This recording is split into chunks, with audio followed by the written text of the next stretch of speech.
তো বন্ধুরা আবারও স্টক মার্কেটে একটা বিরাট বড় ক্র্যাশ আসতে চলে যাচ্ছে, যেখানে আজ সকাল 5টা বেজে 34 মিনিটে হিন্ডেনবার্গ রিসার্চ রিপোর্ট একটা টুইট করে এবং সেই টুইটে লিখেছে something big soon in India. অর্থাৎ আবারও কিন্তু ভারতীয় বাজারে আদানি এবং হিন্ডেনবার্গ রিসার্চের মতন আবারও একটা রিসার্চ পাবলিশ করতে চলেছে হিন্ডেনবার্গ রিসার্চ রিপোর্ট, এবং সেটা ইন্ডিয়ান স্টক মার্কেটের জন্য একটা বিরাট বড় পদক্ষেপ কিন্তু হতে চলেছে, এবং সেটা ইন্ডিয়ান স্টক মার্কেটের জন্য একটা বিরাট বড় নিউজ। কারণ আপনারা সকলেই জানেন যে যখন হিন্ডেনবার্গ রিসার্চ রিপোর্ট আদানির ওপরে রিসার্চ রিপোর্ট পাবলিশ করে এবং তার কয়েকদিনের মধ্যে আদানির মার্কেট শেয়ার $65 বিলিয়ন কিন্তু কমে গিয়েছিল, প্রায় 50% 60% মতো ক্র্যাশ দেখা গিয়েছিল আদানির একাধিক স্টকসে। এবং এই রকম টাইপের আবারও একটা কিন্তু মার্কেট ক্র্যাশ হতে চলেছে, এবং এখানে কিন্তু টুইট করে বলে দিয়েছে যে সামথিং বিগ। তার মানে কিন্তু বন্ধুরা হিন্ডেনবার্গ রিসার্চ রিপোর্ট আরও একটা লার্জ ক্যাপ স্টকসের দিকে কিন্তু নজর রেখেছে। বলতে পারেন যে আপনারা যে লার্জ ক্যাপ কোম্পানির উপর নজর রেখেছে, কারণ এরা কিন্তু কোনো পার্টিকুলারলি স্টকের উপরে টার্গেট করে না, এরা কিন্তু টার্গেট করে পুরো হোল কোম্পানির উপরে। যেমন আদানির ক্ষেত্রে কিন্তু বন্ধুরা যখন রিসার্চ রিপোর্ট আনা হয়েছিল তখন কিন্তু একটা কোনো স্টকের ওপরে কিন্তু বলা হয়নি, এটা কিন্তু পুরোপুরি কোম্পানির ওপরে বলা হয়েছিল।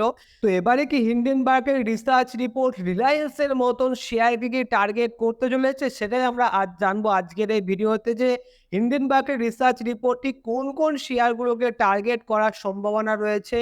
তো অবশ্যই আপনি এই ভিডিওটা শুরু থেকে শেষ পর্যন্ত দেখবেন, এবং সাবস্ক্রাইব না করে রাখলে সাবস্ক্রাইব করে অল নোটিফিকেশনটি অন করে রাখবেন, কারণ নেক্সটে যে আপডেটটা আসবে যে কোন শেয়ারের ওপরে হিন্ডেনবার্গের রিসার্চ রিপোর্ট বেরিয়েছে, সেটার কিন্তু নিউজ আমরা সবার আগে আমি আপনার কাছে তুলে ধরার চেষ্টা করব। তো বন্ধুরা সবার আগে আমরা দেখে নেব যে হিন্ডেনবার্গ রিসার্চ রিপোর্ট আসলে কি, কারণ অনেকেই আছে যারা কিন্তু নতুন নতুন স্টক মার্কেটে ঢুকেছে, তারা জানে না যে হিন্ডেনবার্গ আসলে কি। তো হিন্ডেনবার্গ হচ্ছে একটা রিসার্চ একখানা অর্গানাইজেশন, যেই অর্গানাইজেশনে কিন্তু শর্ট সেলিং করা হয়। মানে কি, ওরা হচ্ছে একটা আমেরিকান বেসড কোম্পানি, যেই কোম্পানিতে প্রচুর এমপ্লয়ি রয়েছে, যারা কিন্তু কোনো একখানা পার্টিকুলারলি কোম্পানির উপরে নজর রাখে এবং সেই কোম্পানির ব্যাপারে যে সমস্ত ইনফরমেশন যারা মানে যেটা সহজে উপলব্ধ নয়, তারা কিন্তু গ্রাউন্ড রিপোর্ট করে সেই ইনফরমেশন জোগাড় করে, এবং সেখান থেকে কিন্তু বন্ধুরা তারা অনেক যে ইনফরমেশন সেগুলো একসাথে গ্যাদার করার পর একটা রিসার্চ রিপোর্ট পাবলিশ করে। এবং তাদের উদ্দেশ্য হলো যে মার্কেটে যে সমস্ত বাবেল তৈরি হয়ে রয়েছে, মানে যেখানে যে সমস্ত স্টকের পিই অনেক বেশি হাই হয়ে গিয়েছে, অনেক বেশি ওভার ভ্যালুড হয়ে গিয়েছে, মূলত কিন্তু হিন্ডেনবার্গ রিসার্চ রিপোর্ট সেই সমস্ত কোম্পানিকেই টার্গেট করে থাকে। এবং তারা রিসার্চ রিপোর্ট পাবলিশ করার আগে থেকেই কিন্তু শর্ট সেলিং করে রাখে, মানে তারা আগে থেকে কিন্তু একদম সেল করে রাখে। যখন মার্কেট পড়ে যায় তখন কিন্তু তারা একদম নিচে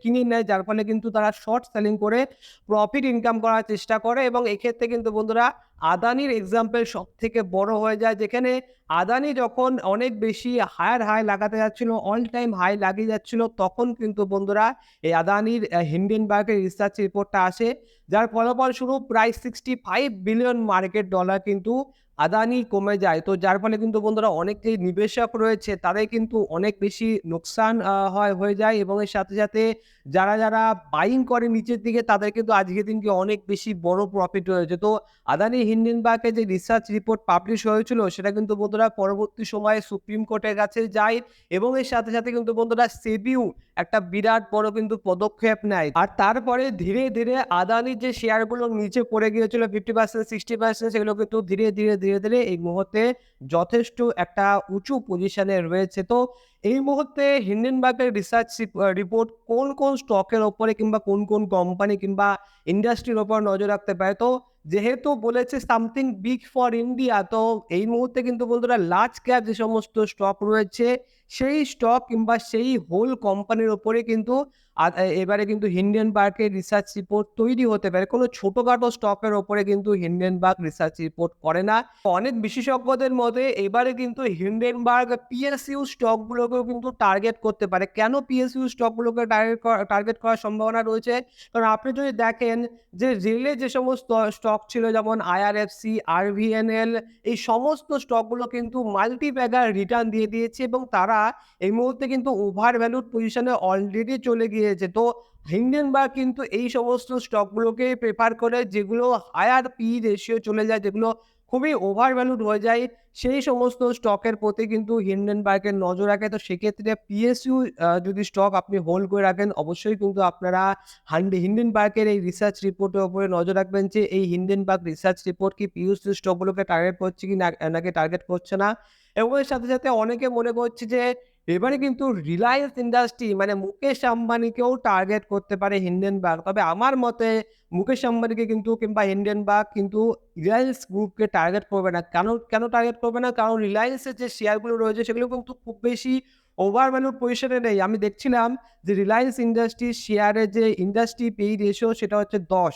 কিন্তু এই মুহূর্তে রিলায়েন্সের শেয়ার চলছে ৩০ পির কাছাকাছি। তো খুব বেশি যে ওভার ভ্যালু রয়ে গিয়েছে সেটাও না, প্রচণ্ড বেশি হাই পি রয়েছে সেটাও কিন্তু না, এবং রিলায়েন্সের শেয়ার কিন্তু বহু বছর ধরে একই জায়গায় কনসলিডেশন করে বেড়াচ্ছে। তো আমার মতে রিলায়েন্সের শেয়ারকে হয়তোবা টার্গেট করবে না। কারণ যদি মার্কেট অনেক বেশি হায়ার ওভার ভ্যালু যদি না হয়, আর যদি এই হিন্ডেনবার্গের রিসার্চ রিপোর্ট যদি রং প্রুফ হয়ে যায়, তাহলে সেক্ষেত্রে কিন্তু বন্ধুরা হিন্ডেনবার্গকে অনেক বেশি টাকা কিন্তু লোকসান করতে হবে। তো তাদেরও ভয় আছে, কারণ শর্ট সেলিং করলে কিন্তু বন্ধুরা যদি মার্কেট ওপরের দিকে যায় তাহলে সেক্ষেত্রে অনেক বেশি লোকসানও হতে পারে।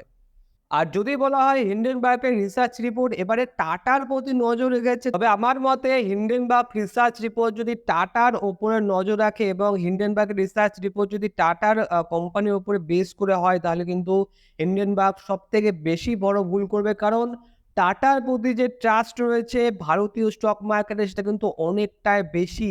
মানে রিলায়েন্সের থেকে কয়েক গুণ বেশি ট্রাস্ট কিন্তু এই মুহূর্তে টাটা শেয়ার প্রতি রয়েছে। তো টিসিএস এর শেয়ার যদি 20% কিংবা বলতে পারেন যে 10% ও যদি কমে, তাহলে সেখান থেকে খুবই শার্প রিকভারি করে নেবে। তো আমার মতে হিন্ডেনবার্গ রিসার্চ রিপোর্ট কখনোই টাটা শেয়ারকে টার্গেট করবে না। তো আপনি যদি টাটা শেয়ারের প্রতি ইনভেস্টমেন্ট করে থাকেন তাহলে কিন্তু আপনি অবশ্যই সেফ ফিল করতে পারেন। আমার মতে মনে হয় যে পিএসইউ যে সমস্ত স্টক রয়েছে, রেলের স্টকগুলো হয়ে গেল, তো এই সমস্ত স্টকের ওপরে কিন্তু সবথেকে বেশি নজর থাকতে পারে হিন্ডেনবার্গ রিসার্চ রিপোর্টের। কারণ এগুলো অনেক বেশি ওভার ভ্যালুড হয়ে গিয়েছিল। রেলের যে সমস্ত স্টক ছিল সেগুলো কিন্তু অনেক বেশি মাল্টি ব্যাগার রিটার্ন দিয়ে দিয়েছে।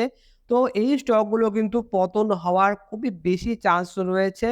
আইটি সেক্টর কিন্তু খুব বেশি আউট পারফর্ম করেনি ইন্ডিয়ান স্টক মার্কেটে। নিফটি যেখানে অনেক বেশি মানে হায়ার হাই লাগাচ্ছিল, কিন্তু সেই সময়ে আইটি সেক্টর খুবই ডাউন পারফর্ম করেছে।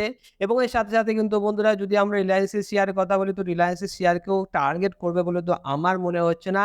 আপনার মতে হিন্ডেনবার্গের রিসার্চ রিপোর্ট কোন স্টক কিংবা কোন কোম্পানি কিংবা কোন সেক্টরকে টার্গেট করতে পারে বলে আপনার মনে হচ্ছে? অবশ্যই আপনি কিন্তু কমেন্ট বক্সে লিখে জানাতে পারেন। তো আজকের এই ভিডিওটা আমি এখানেই শেষ করছি। অবশ্যই কিন্তু আপনারা বাংলায় ট্রেডিং কিংবা ইনভেস্টিং এর ব্যাপারে জানতে যদি আপনি আগ্রহী হয়ে থাকেন এবং যদি আপনি ট্রেডিং কিংবা ইনভেস্টিং শিখতে যদি আগ্রহী হয়ে থাকেন, তাহলে অবশ্যই আমাদের এই চ্যানেলটিকে আপনি সাবস্ক্রাইব করার সাথে, সাথে অল নোটিফিকেশনটি অন করে রাখবেন এবং এর সাথে, সাথে ভিডিওটা ভালো লেগে থাকলে ভিডিওটাকে একটা লাইক করে দেবেন। আপনাকে অসংখ্য, অসংখ্য ধন্যবাদ এই ভিডিওটা শুরু থেকে শেষ পর্যন্ত দেখার জন্য।